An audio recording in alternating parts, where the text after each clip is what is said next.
So welcome everybody here in the room and online in your offices and in your homes around the world. I should tell you that you are our heroes to be here after so long days. Do you remember your first academic conference? The excitement that you felt when you saw your name in a program, in an official program, and the somewhat complicated travel arrangement, entering the room where you knew almost no one, and then the first encouraging smile, and the well-prepared and most probably over-caffeinated presentation. Your first conference dinner when you had this endless conversation about law and, to be honest, about life. And of course, how tired but how happy you were at the closing ceremony. So I think that most of us felt the same excitement, the same feelings when we prepared to come here after 3 years to be together. My name is Eszter Bodnar. I'm from the ELTE University Budapest, and the reason why I am here, I think, that 5 years ago, with some outstanding colleagues from the Central and Eastern European region, we had an idea and then had the honor to establish a Central and Eastern European chapter of ICONES, maybe one of the first regional chapters.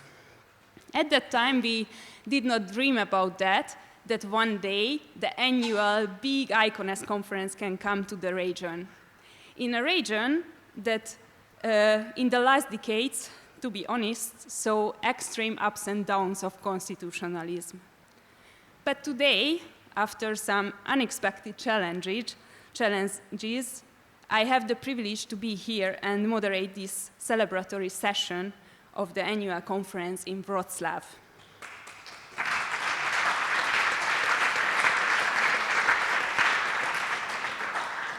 So here we are, 3 days later after this excitement, and we somehow realized that actually we were never separated. We never had to miss the intellectual community, the exchange of the ideas, the conversations. Because we regularly connected each other online in workshops, roundtables, emails, and personal messages. And I should add how wonderful it is that even today, in the last few days and the next few days, those who couldn't travel could participate and be with us in the online panels.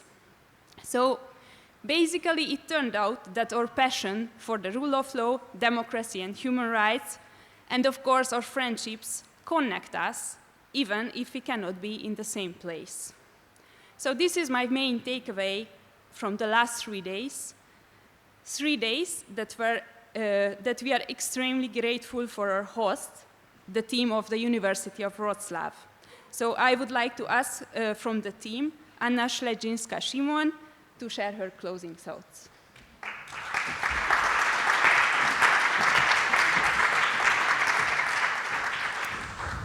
Thank you, Esther, very much for your kind introduction, ladies and gentlemen. This has been a long journey, and I have to say perhaps how it started. So the initial idea started in conversations between Joseph Weiler, Radosław Michalski, and then the mayor of Wrocław. And thanks to the generosity in believing in us that we can do it, University of Wrocław has applied for organizing this, hosting this conference in this region, as Esther mentioned, that has, in our perspective, has been neglected in many regards from the global academic discussions. So our presence is what we celebrate as the hosts. It has been the honor, it has been the pleasure, it has been the hardship, I have to admit. For 3 years that we were planning this conference originally in 2020 when the pandemic started and we basically knew that we cannot plan anything in the nearest future. And even now with the outbreak of the war, we knew again that we cannot plan and we cannot be certain of anything. of anything. So what I would like you to reflect upon is that we present here and we can celebrate not only this diversity of younger and older scholars, those who are very established and attract such huge audiences that we couldn't even sometimes accommodate in the rooms. And also the younger scholars from the region for whom perhaps this is the first time that they encounter perhaps criticism, but this is exactly what we wanted to facilitate, the debate, the intellectual exchange, and the diversity that arises from this truly international meeting. This has been a long journey, but it wouldn't be possible, not only without those who made us believe that yes, we can do it, but also those executors, I would say, that help us to do it on the ground.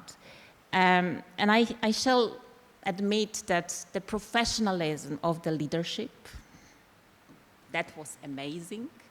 That has been a long journey again in our agreements, what shall be done, how we can do it. Of course, we realize that we can do it better.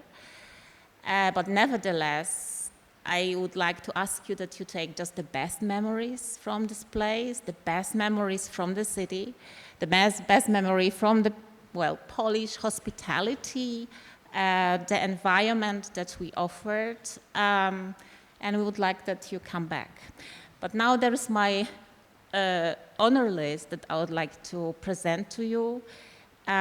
So thanks to Joseph Weiler, Radosław Sikorski, and President Dudkiewicz, who initiated the thought that yes, we can apply, we can perhaps get the honor of organizing this conference. But there was a number, I would say an army of people behind the scenes. Of course, from the city of Wrocław, this was Monika Sochacka, who has supported us enormously with her experience, with her attitude of yes, we can do it, and she was present yesterday during the diversity reception, so I would like that we applause to her. Monika, you will get this. There is also our Saxon partners who supported us financially, but also with various debates that we ran about the rule of law, and about our future and present cooperation. So Thomas Gudat, the thanks go to you. I know that you left, but thank you so much. And I would say there would be nothing that you can see here without Agnieszka Szymerowska, who is the director, a female director of the Convention Bureau, and she has supported us logistically and conceptually, and also with her great experience and ease. We are here, so Agnieszka, great thanks.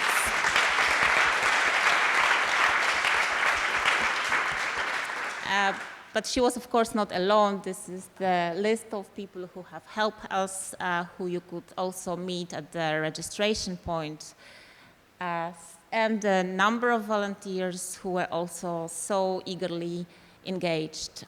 Thank you very much for all your diligent and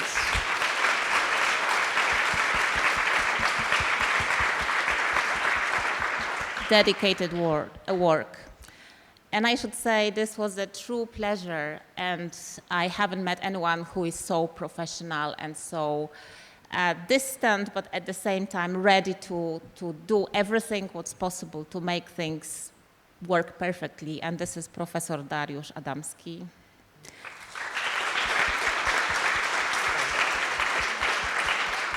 So thank you, Darek, for all your commitment, for all your time throughout the 3 years.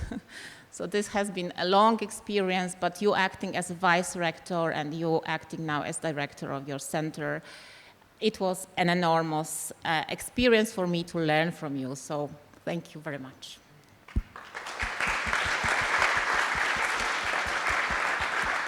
So I'll end with thanking you. So thank you for all your, well, presence, your, well, time and money that you spent coming here, but I hope that you go back richer in experience, in the intellectual ways, that you simply develop new friendships, new networks, that the future cooperation will just grow, not only between your established contacts, but also that you manage to make new friends and new relations that I hope will remind you of this wonderful event. Thank you very much, and stay tuned, be back, you're always welcome.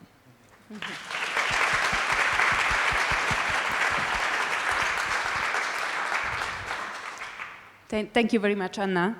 And I have a question, so hands up who likes administration? Okay, there are some. Because we all know that we couldn't be here together without the leaders of the ICONS, who generously give their time and energy to operate the organization, members of the executive board, the committees, the Society's Council, and the two co-presidents. And annual conferences are always the best places to hear about where the ICONS is now and where is it heading. So I give the floor to one of the co-presidents, Richard Albert, to make his report.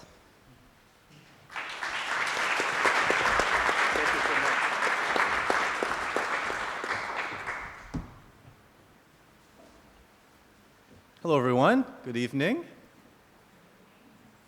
Thank you.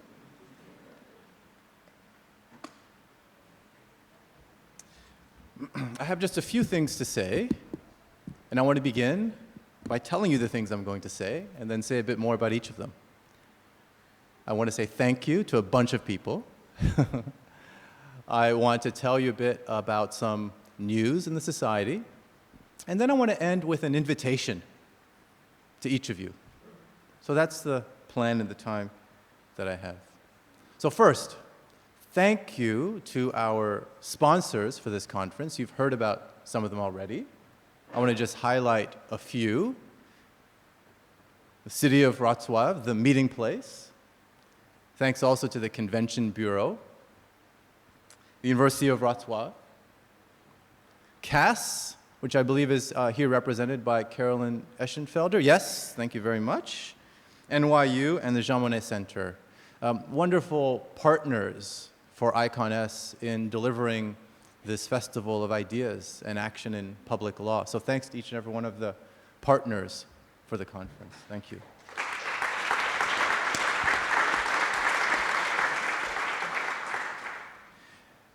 And I have a second round of thanks to give. I could give these thanks both to the partners and to the individuals I'm going to mention in a moment. I could give them privately, and I have.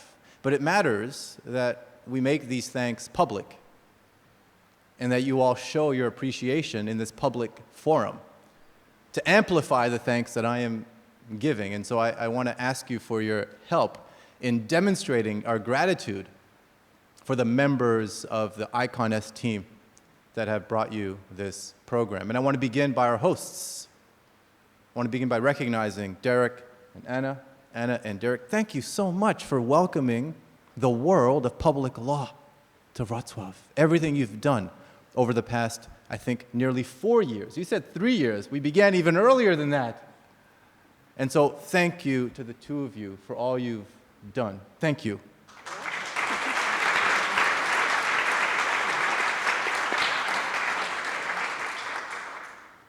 And of course, ICONS has an executive committee, which I'd like you to recognize. There are many members. I won't mention all of their names, but I'll invite you to go to the website to learn about them because we rely on their support, on their counsel, on their connections, their advice, and they've been really indispensable to the success, not just of the conference, but of the society. So thank you to the executive committee. I want to also identify and invite onto the stage members of the ICONS Secretariat and team. We have a magnificent team. I think it's the best team ever assembled in any learned society. And that team begins with our Secretary General, Sergio Verdugo.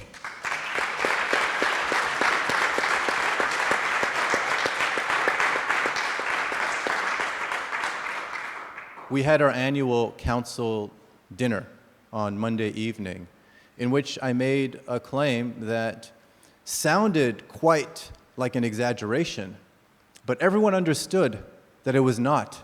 That as lofty as the terms that I used to describe Sergio were at the council dinner, people thought and agreed that as lofty as those terms were, they were still somehow underestimating the value of Sergio, because there is no word, Sergio, to explain and to capture all that you do to make the society the success that it is. So thank you, Sergio, who works, yes?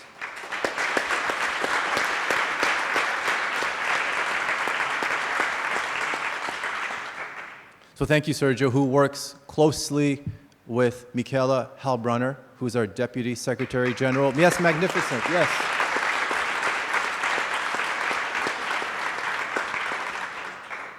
I often wonder whether when Michaela goes home or I don't see her, if she is going off and saving the world somewhere, because not only is she a magnificent scholar, magnificent person, she's a magnificent partner, mother, she's amazing.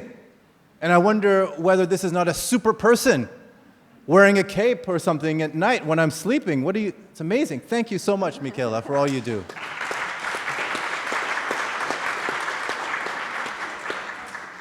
I want to thank our ICONS communications team, which is directed by Anna Piri. Please come up. I want to thank also Alicia Magano-Rios, who is not here. Actually, she left already, yes. Irene Paraprieto, who will join us on stage. Marianne Pols-Risco, who is helping to manage the online component of the conference. Evan Rosevear, where's Evan? There he is. Get up here, my friend. Come on up here. This is our communications team. You have to go to the center of the stage. You're so important. Please, go to the center, my friend. No, it's okay, it's okay. It's okay. And we have a new director of technology, Amal Sethi. Where is Amal? Yes, come here, my friend, please.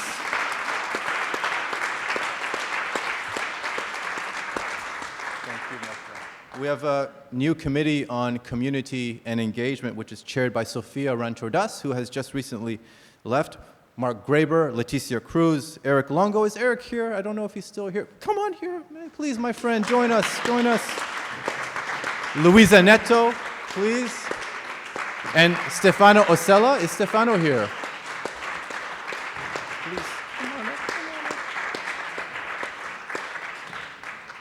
We also have a new committee on new directions in scholarship. This is an exciting committee that is hosting events online and in person to celebrate the scholarship that you all are generating.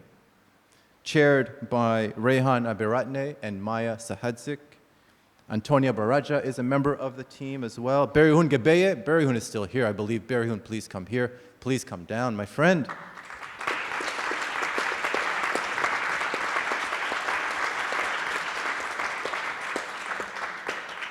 And Angel Adai Jimenez is also a member of that team. I also want to thank our chapter vetting committee. The chapter vetting committee is responsible for shepherding and evaluating proposals to create new chapters, chaired by Oren Doyle, Diletta Tega, Estefania Barboza, David Kozar, Jacqueline Nao, and Roberto Niembro. I don't think anyone is here. I think David just left. But we also have, by the way, new co-chairs of the Chapter Development Directorate. And I believe Felicia Caponigri is here. Please come down, Felicia.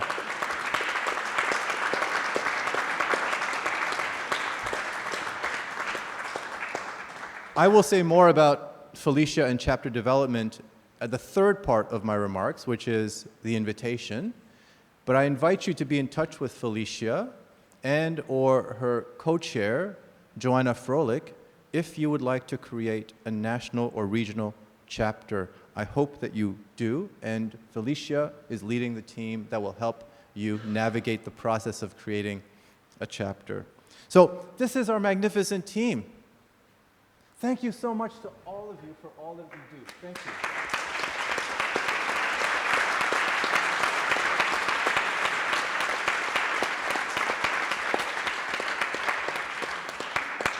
Okay, thank you very much for being here. Thank you so much. I wanted to just make two more thanks, and then I'll move on to the last part of my remarks. Actually, no, I'll say something about news of ICONS, and then I'll say something about an invitation. I want to recognize Phoebe Okowa, who is not here, but who has been here for much of the conference. She is our outgoing member of the executive committee of the society. Phoebe is a longtime member and leader in the society. She was on the founding executive council.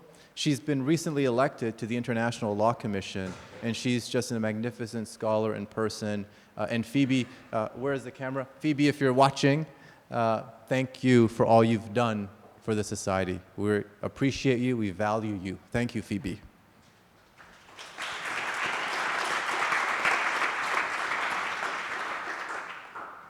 Last set of thanks before just a few notes on the future of the society.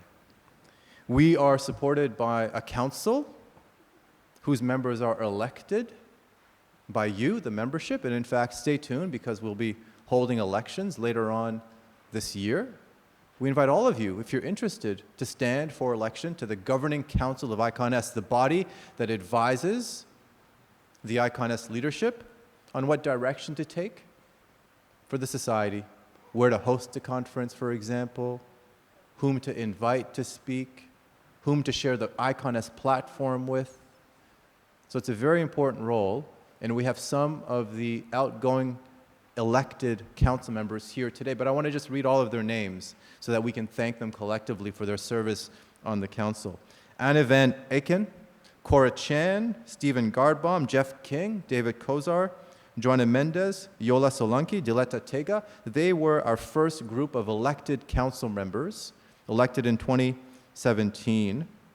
Their term expired in 2020.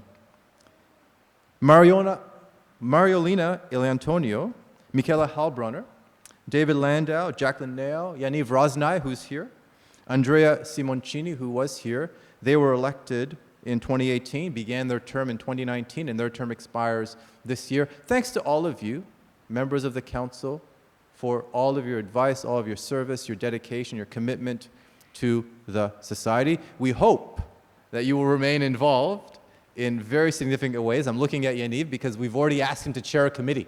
So let's see what happens. But no matter what happens, we hope that every outgoing member remains involved. So that's it, I think, for the thanks, unless I've missed something. But I think that's it for the thanks. The future of the society. Let me just say maybe 60 seconds worth or so about that. Actually, there's another thanks to make. I think I see Professor Joseph Weiler here. Thank you, Joseph, for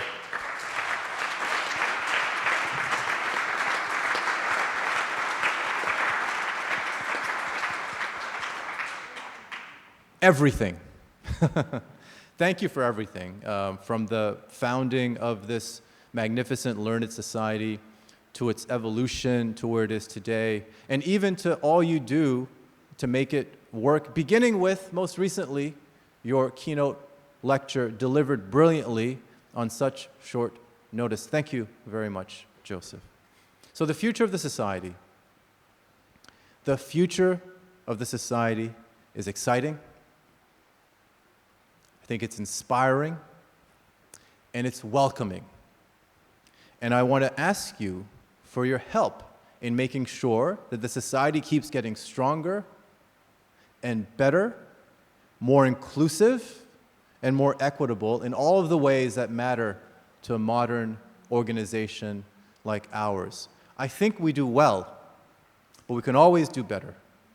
And so if there is something that you think we can do better, something that we can do that we aren't doing, something that we're doing that we should not be doing, as members of the society, each of you has an obligation to let us know what that is so that we can make good on the promise made by the mission of ICONS to build a better scholarly society of public law. So please join us in improving your society on our collective behalf. Okay. Last thing I will say, a couple of invitations. That was the first invitation that merged into the news item and the request. I look around the room and I see much of the world represented. I see Estonia, I see Mexico, I see Spain, I see Australia. I wish I saw more of Canada, my home country. I see the United States, I see Italy, I see Lithuania, I see Georgia. So many countries represented here. Many of these countries are either part of regional chapters or they're represented by a national chapter. I would like you to consider creating a new chapter for your jurisdiction. And if you are interested in doing that, please contact Felicia Caponigri, who's back there. You can find Felicia's contact information on our website. We want to keep growing, not for the sake of growth. We want to keep growing for the sake of making the global community of public law smaller, more familiar, more accommodating, more welcoming. And the more chapters we have, the easier points of entry there are for early career scholars, for people to meet together in safe, accommodating spaces, and to be part of this global conversation that Joseph and Sabino and so many important persons in the field of public law helped to initiate just a few years ago. So please take that invitation seriously. We will be very happy to support your interest in creating a chapter, and I think you'll be pleasantly surprised by just how much support you will get from us in helping you to do what you wish to do in your jurisdictions, consistent with the mission of ICONS. Second and last invitation. Michaela Heilbronner is running and overseeing something relatively new for ICONS, which is the creation of interest groups. These are subject matter groups that cross jurisdictional boundaries. And today we saw the beginnings of what interest groups could be and what they could mean for the future of the society. There were meetings online and in person, also jointly in person and online today, among persons involved in interest groups, people interested in creating new interest groups. So if there's a subject matter that interests you and around which you wish to build a community, this is the vehicle for you to do that. And if you have questions about that, if you want to just talk about how to do it, Michaela will be very happy to speak with you about that. So that's my last invitation. I will just close with one final thought, which is something that I began my remarks with, which is just a thank you. But now I want to thank each and every one of you because of the time, the effort, the resources that you've spent to come here in Wrocław, Poland, to help us relaunch the society in person after being online for so long. Because of you, because of your efforts, the state of the society is strong and getting stronger. So please remain involved. Please let us know if there's something that we can do to make our community better and stronger. And please let us stay in touch. We look forward to seeing you next year in person in Wellington, New Zealand, and before then, online. Thank you to everyone.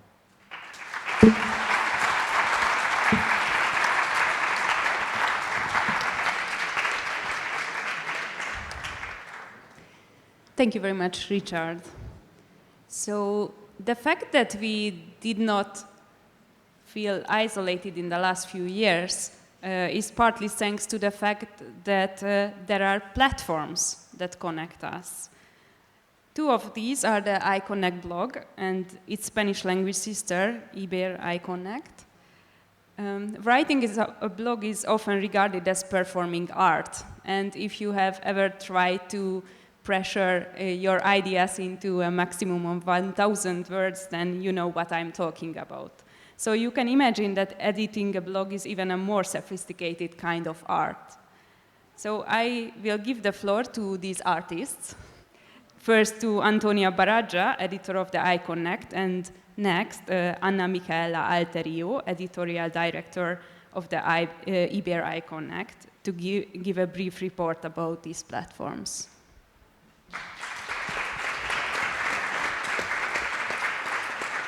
Thank you very much, Esther. And yes, I just want to give you an overview of the activities of the ICON blog, ICONNECT, the blog of the International Journal of Constitutional Law. The blog is co-edited by Richard Albert, by David Landau, by Jacqueline Neo, Tom Ginsberg, and by myself.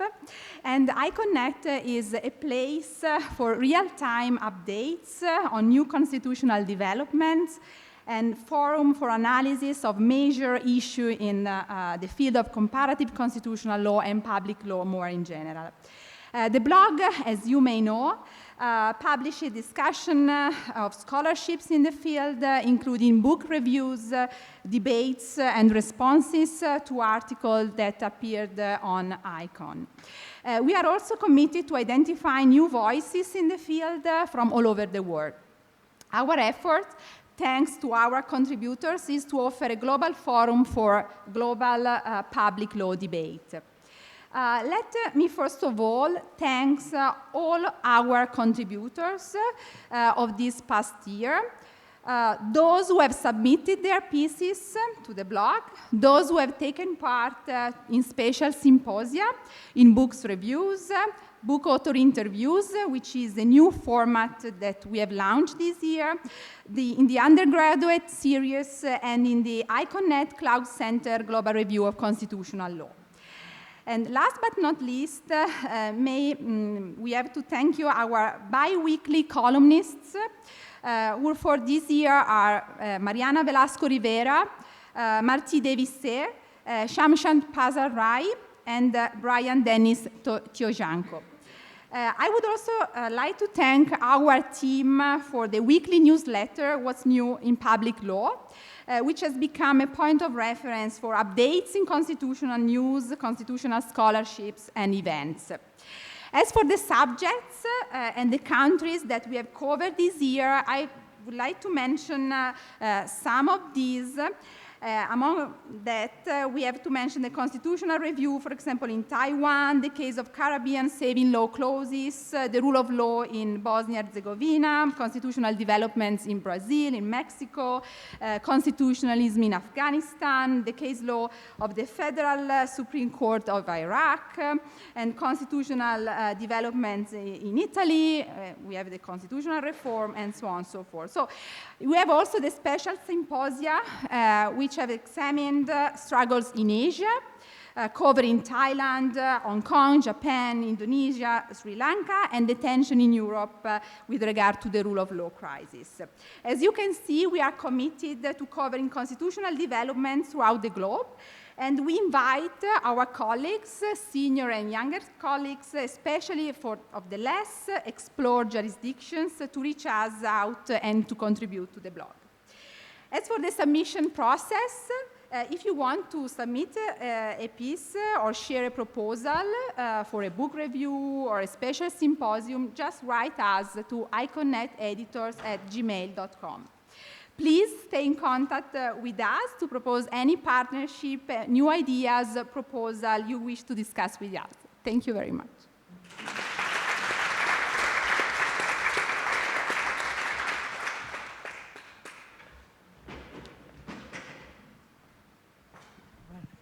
We are the Latino Teams, so come on. We are in mass always.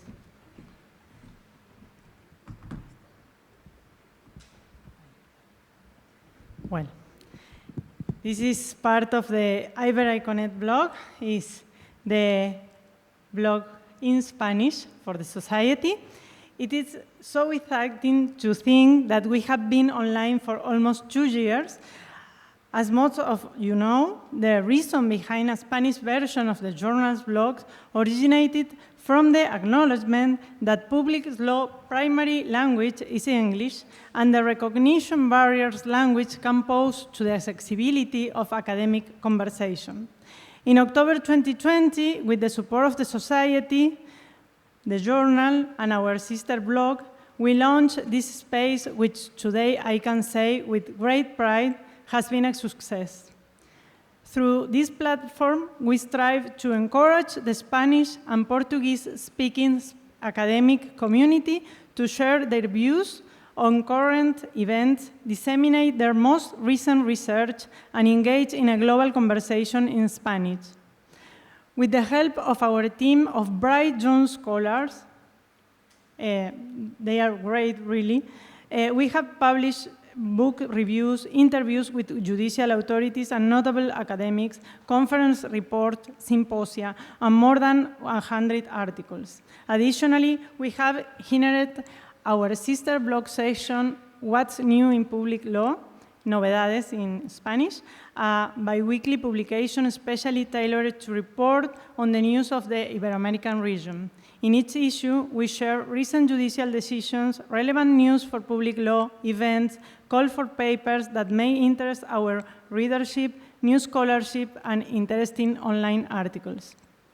This year, we have the great privilege of hosting as columnists Juana Inés Acosta from Colombia, Jorge Farinacci Farnós from Puerto Rico, Susana de la Sierra from Spain, Andrea Pozas Loyo from Mexico, Roberto Saba from Argentina, Mariana Canotillo from Portugal, Miriam Enriquez from Chile, and Argelia Queral from Spain.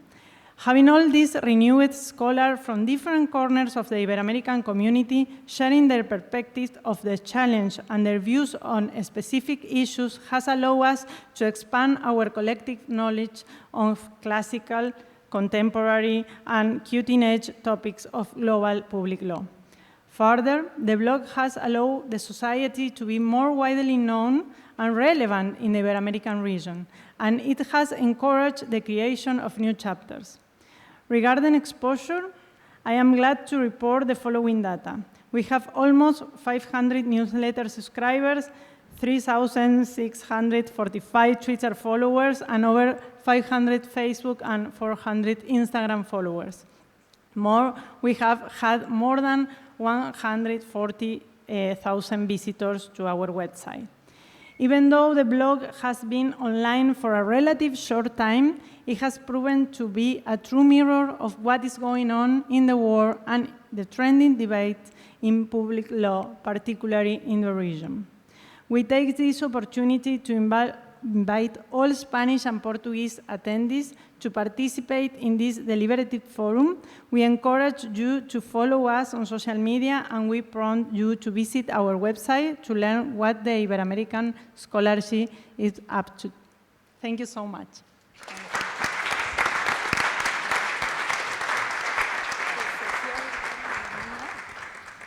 Thank you very much for your excellent work and the reports.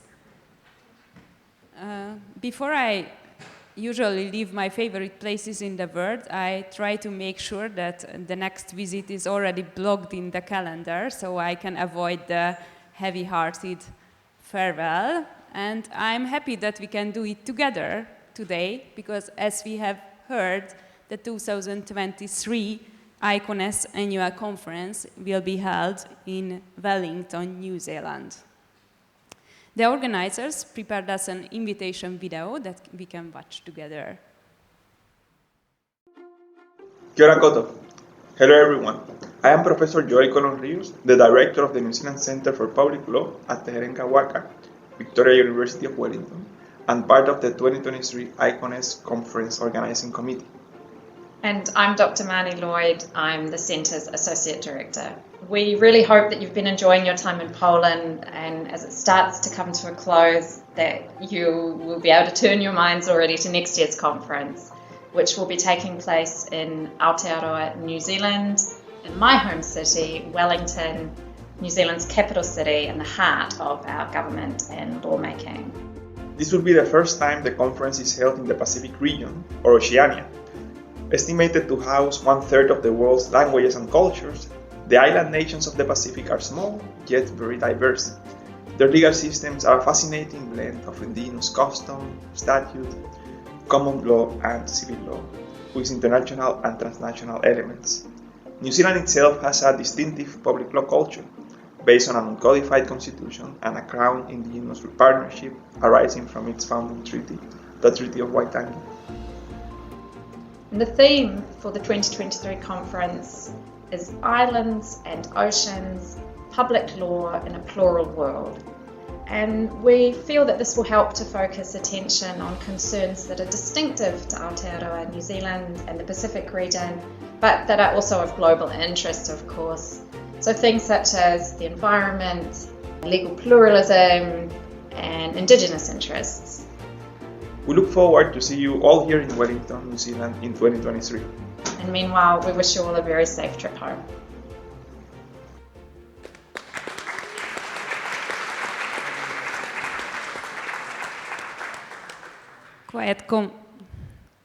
Sorry.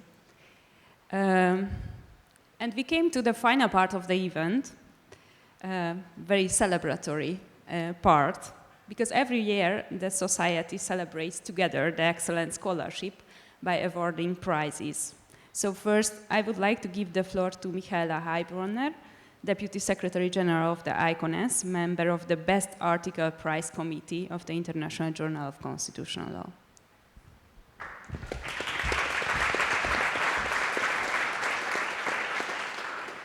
Thanks, everyone. I'm here instead of Grania, our honorary president, former ICONS president, of course, as you'll know, as well as editor-in-chief of the ICON Journal. And I'm supposed to say a few words. I think Sergio will say a little bit more about ICON later. Can you hear me? Right. Okay. Can I take this? This is actually easier. All right. So first of all, Grania wanted me to stress the close connection that the Journal of ICON is having with the ICONS membership, and the fact that the annual conference has been sort of a great source of strength as well for the journal, from which the journal gets a lot of important submissions. And this is partly fueling, of course, the quality of the journal and the articles that can be published. And this, of course, however, makes the work of the prize committee, for which I'm here today, a little bit more difficult. The prize committee was consisting of Grania de Burka, Tarun Kaitan, and myself. And I feel actually now that I should be having an envelope. This is like the Oscars, right? In our term, ideally, I think that envelope should be brought by owl, if it were my choice, but you know, we'll be working on that for New Zealand, I guess. So let me announce the winner of the ICON Best Article Award, which is the article, The Rise of Digital Constitutionalism in the European Union by Giovanni De Gregorio. I think...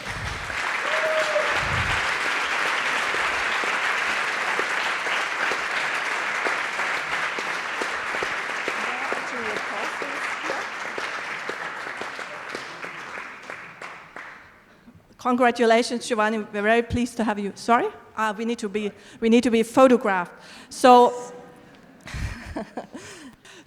Giovanni is detailing the rise of digital constitutionalism in the EU. He's showing a picture initially where we find what he calls digital liberalism, which is focusing primarily on the internal market and market integration.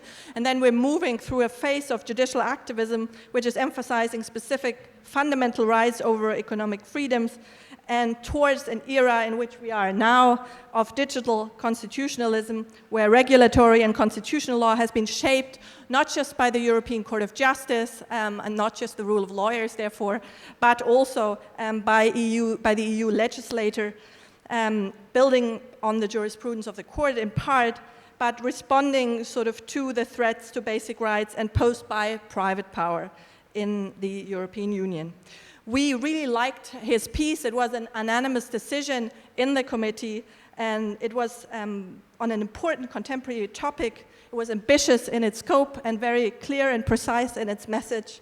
And we are sure that many of you will enjoy reading it, and I heartily recommend, of course, that you read it if you haven't done so yet. Again, congratulations, Giovanni.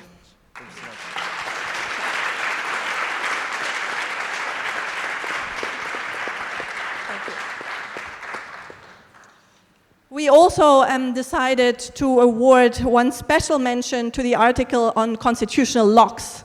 Now, the professor in me is tempted to ask you if you know what constitutional locks are, but I'm going to tell you.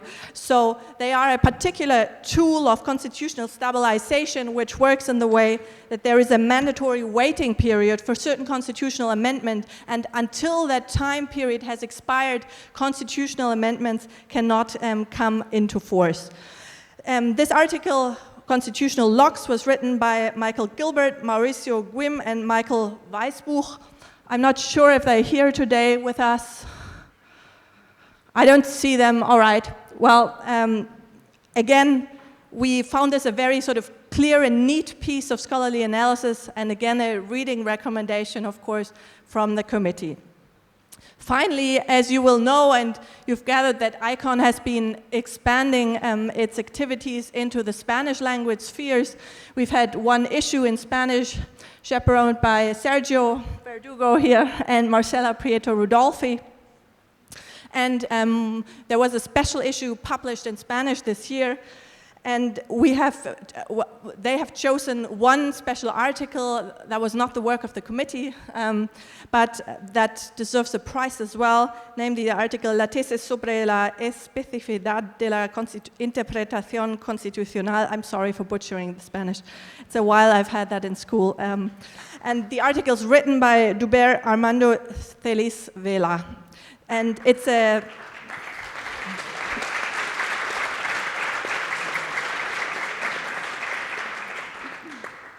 And it's an article dealing essentially with constitutional interpretation and arguing that the justification for the idea of a distinctive or a special doctrine of constitutional interpretation exists in order to generate attitudes favorable to discretionary decisions of constitutional judges. I want to end by again congratulating all of these authors on their excellent work. And now I think I will hand back over to you. Esther, thanks all.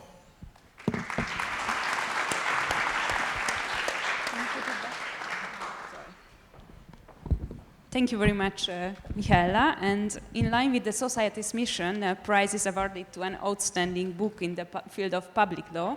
So I would like to ask Sergio Verdugo, Secretary General of the ICONES, to present the prize on behalf of the Book Prize Committee. Thanks, Esther. Before I do that, I would like to say a few words about ICON, about the journal. I think it's very important to recognize the work of the editorial team of the journal for their vision and their contribution to the field. ICON is really setting an agenda in public law that benefits us all, and we should be aware that it's not only the work of the authors and the reviewers, but also the work of the editors that are helping us to shape the field with the journal. So I would like to mention, of course, the two co-editors-in-chief, Joseph Weiler and Grania de Burca, but also the associate editors that do a wonderful job. There's Stefano Osella, Nana Schmaltz, Elisabetta Morlino, and the book review editor, Chien Chilin, and of course the managing editor, the unique Annie Bremner. So please applause for them because of their work.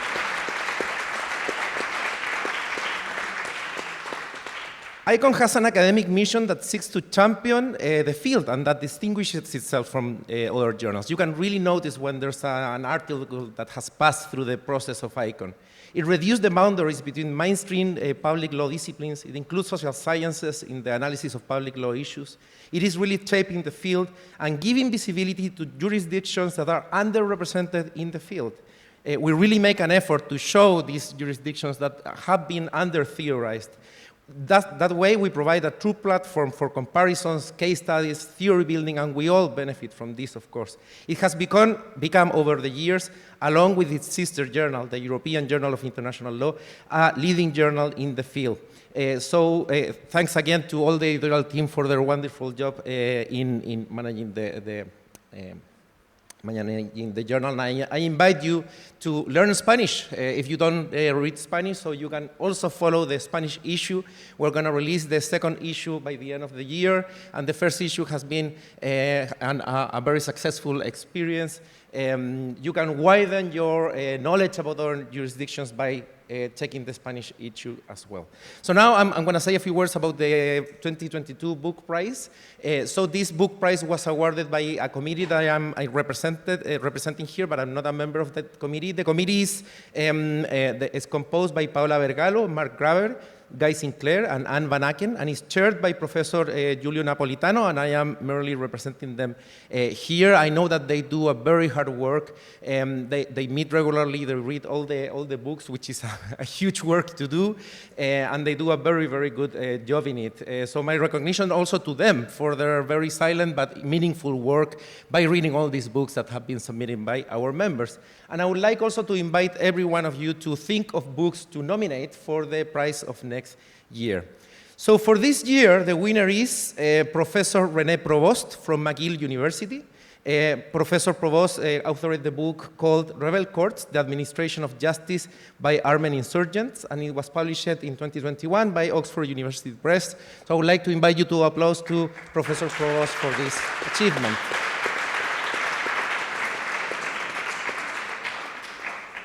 So Professor Napolitano sent me the Laudatio. It's only a paragraph that I need to read to you that Giulio wrote on behalf of the committee. So Rebel Courts is an outstanding socio-legal study of how insurgent administers justice in the territories they control. Provost correctly knows that insurgents must govern the territories they control, but with no or little of the actual administration of justice that is typical of official governments. Through a series of fascinating case studies, Provost illuminates the different forms of justice that insurgents administer, from attempts to establish a fully legal system to the Cadi administering rough justice under the tree. The work also explores the status of these courts from the perspective of international law. In this way, the book fills a relevant gap in the literature and adds considerable insights to the legal pluralism debate. In conclusion, Rebel Courts combine sophisticated empirical analysis with rich theory, providing an excellent example of interdisciplinary research in the very spirit of ICON S. Unfortunately, Professor Provost was not able to join us today, but I know that he must be looking through the streaming, so I would like to invite you to once again applaud him for this recognition.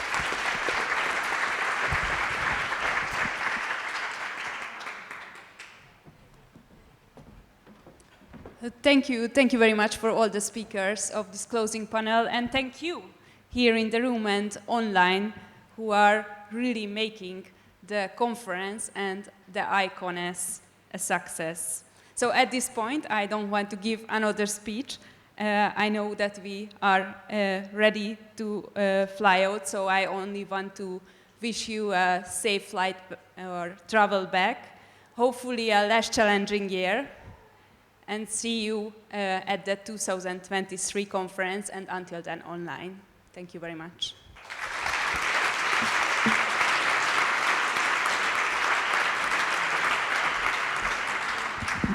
And let us thank Esther for so brilliantly moderating this final session. Thank you, Esther.